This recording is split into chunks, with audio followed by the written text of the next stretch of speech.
রোদ, জল, ঝড়, বৃষ্টি যাই হোক না কেন সারা বছরই নিজেদের কর্তব্যে অনড় থাকেন পুলিশ স্বেচ্ছাসেবক তথা সিভিক ভলেন্টিয়াররা। নিয়মের একটু এদিক থেকে ওদিক হলেই কড়া চোখ রাঙানি থাকে তাঁদের।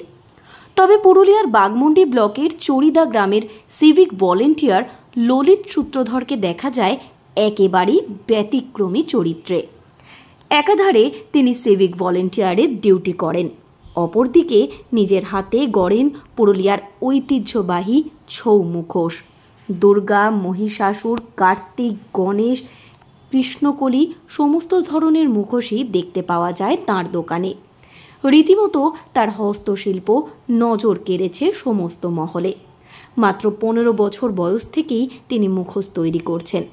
2013 সালে তিনি সিভিকের ডিউটি জয়েন করেন।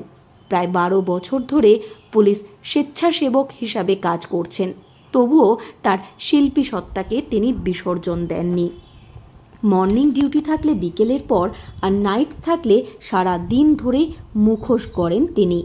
সিভিকের ডিউটির ফাঁকে তার হাতের নিপুণ ছোঁয়ায় তৈরি রংবাহারি মুখোশ রীতিমতো নজর কাটছে পর্যটকদের।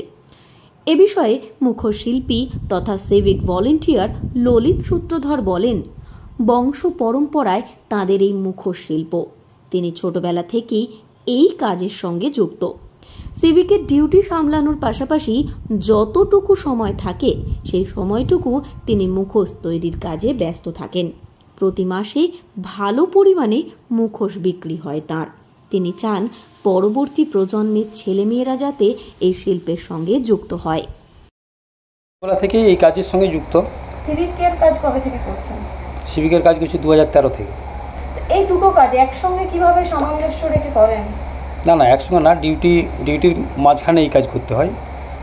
ধরুন যখন মর্নিং ডিউটি থাকে তখন 2টা পর্যন্ত ডিউটি, 2টোর পরে যা টাইম হয় রাত্রি 10টা পর্যন্ত এই কাজ করি। আবার যখন রাত্রি ডিউটি থাকে তখন সারাদিনই এই কাজ করি। পুজো পার্বণ অনুষ্ঠানে প্রচুর তো ডিউটির চাপ থাকে, একদম। সেই সময় কি করে ম্যানেজ করেন? না সেই সময় এই কাজ করাই যায় না। আপনাদের এই মুখোশ শিল্প কি বংশ পরম্পরা? হ্যাঁ, বংশ পরম্পরায় চলে আসছে। পরবর্তী প্রজন্ম যাতে এই কাজের সঙ্গে যুক্ত থাকে আমরা সেটাই চাই আর কি। এ বিষয়ে চড়িদা গ্রামের এক বাসিন্দা প্রশান্ত দত্ত বলেন, তিনি ছোটবেলা থেকেই ললিত বাবুকে দেখছেন। যেভাবে সে সিভিকের গুরু দায়িত্ব সামলানোর পাশাপাশি মুখোশ শিল্পকে বাঁচিয়ে রেখেছেন তা সত্যি প্রশংসনীয়।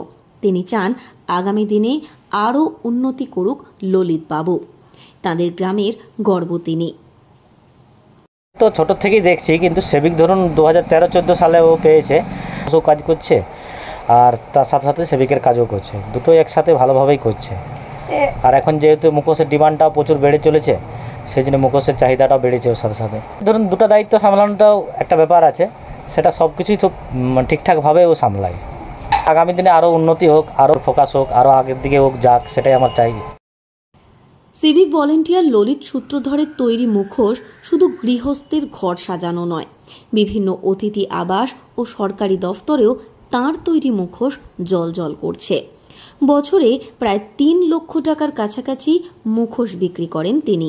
আগামী দিনে এইভাবেই সরকারি দায়িত্ব পালনের পাশাপাশি নিজের শিল্পী সত্তাকে বাঁচিয়ে রাখতে চান তিনি। পুরুলিয়া থেকে শর্মিষ্ঠা ব্যানার্জির রিপোর্ট, লোকাল 18 বাংলা।